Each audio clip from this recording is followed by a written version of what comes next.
this is Cathy Cassidy. I am here to read you chapter 3 from my book Scarlett. I just want to say hi, hope you are all coping in the lockdown, that this week is not such a bad week for you, that you're kind of finding things to do and things to keep you smiling. Don't forget to go to the YouTube channel, give it a follow, leave me a comment and let me know how you're getting on.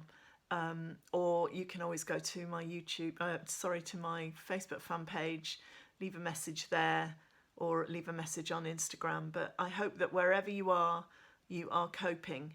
And I also hope that the chapters from Scarlett are helping a little bit. A little bit of escapism is pretty cool. I think all of us are needing that just now. So we're on chapter 3, and if you remember, Scarlett has not only been permanently expelled from her posh London school, she has also just been told by her mum that she's got to go and live with her dad. And that, you know, that's not what Scarlett wanted to hear. So let's find out what happens next. Chapter 3. World War III breaks out in our flat then. No, I tell Mum quietly, seriously, no, no, no, no. She puts her hands over her ears and closes her eyes and leans back on the sofa like she hasn't got a care in the world. You promised, I say. You said I'd never have to see him again, not after what he did to us. He left us, Mum. He walked away. You said he was scum.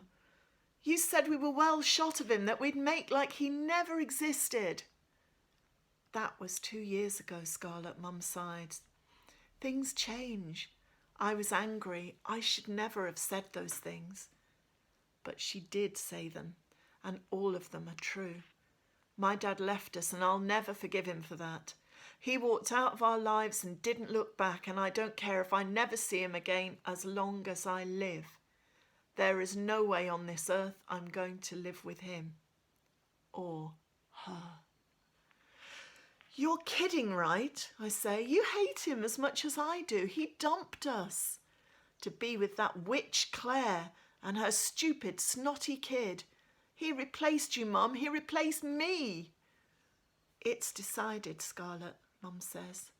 I lose it then, and my voice builds up to a scream. All kinds of stuff is tumbling out of my mouth. Bad stuff, mean stuff, spiteful stuff. She's not listening, though. She never listens. Sometimes I don't think she'd take any notice if I burst into flames right in front of her. I kick over the coffee table, still littered with this morning's cereal bowls and empty glasses. A pool of juice slides out from the tipped-up carton and stains the cream-coloured carpet. Mum doesn't even blink. I pick up my school bag and hurl it against the wall with a satisfying thud. A framed school photo of me, aged 5, all gap-toothed grins and neatly pressed uniform, clatters to the floor. The girl in the photo is happy, hopeful, without a care in the world. I can't even remember what it was like to be her. I stamp on the picture with my red wedge sandals until the glass shatters, and then I rip the photo into little pieces. Someone knocks loudly on the door and Mum snaps to attention and goes to answer it. She doesn't have a problem hearing other people, only me. Is everything all right? Asks the man from downstairs. I could hear lots of shouting and crashing about. Is something wrong? We're fine, says Mum smoothly. Just a little disagreement. Well, says the man, frowning. Okay, but keep it down, could you? He turns away and I fling a sheepskin cushion at the back of his head. Mum grabs it before it hits home and calmly puts it back on the sofa, then moves on to pick up the coffee table and carries the dirty dishes out to the kitchen. She mops up the orange juice stain and wraps the shards of shattered glass and tattered bits of photograph in newspaper to put in the bin. She is very efficient, my mother. She covers my tracks, hides the evidence, tidies up the mess. It's like I never got mad in the first place. Pretty soon, there'll be no trace of me left here at all. Everyone has choices, according to Mum. Life chucks a bunch of stuff at us, stuff we have no control over, but we can decide how to handle it. We shape our lives with the choices we make. What a load of rubbish. Life is not fair. You think it's going to be one way and then it tips in the other direction and everything is upside down. How do you make choices when everything's turned to dust in your hands? It's impossible. It's Tuesday night. 5 days have gone by and we've had all the talks, the rows, the tantrums. We've been round and round in circles till there's nowhere left to go. This is the best option, Mum says gently, helping me to pack my suitcase. It's the same case I took to Nan's, the same one I took to Uncle John's, and just looking at it gives me an ache in the pit of my stomach. Best for you or me, I ask, but I already know the answer. Best for her.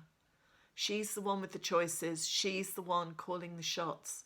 I just get pushed around from place to place like a bit of unwanted luggage. Scarlett, please, says Mum, we have to be positive about this. I am, I tell her, positive I will never forgive you. She folds up my red Chinese dress and a pair of black parachute trousers. It's all about attitude, she tells me. Lose that chip on your shoulder. Stop feeling sorry for yourself. None of that helps, Scarlett. You act like the whole world's against you. Not the whole world, just you, I snap, stuffing rolled up tights and neon plastic bracelets into the case. You made your choices, she repeats. You knew the score. Did you think I'd just stand by and let you mess up your entire education? Greenhall was your last chance, Scarlett. You knew that. Don't blame me for the fact that you blew it. How come you're so hard? I ask her. Maybe I learned it from you, she says. Too bad. I've done my best and maybe it wasn't good enough, but I am not going to stand by and watch you throw your life away. No, you're packing me off to the middle of nowhere so you won't have to. You won't even have to hear my screams, I point out.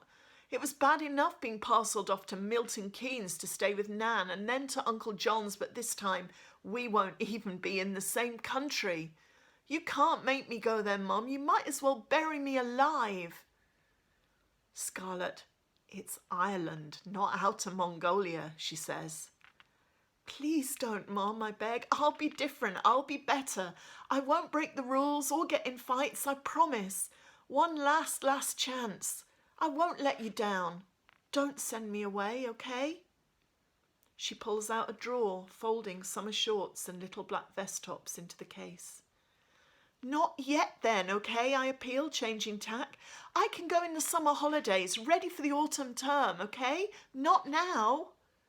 Your dad is expecting you, she says, and my heart sinks to my boots. He's enrolled you in the local school, sorted out a room for you, everything.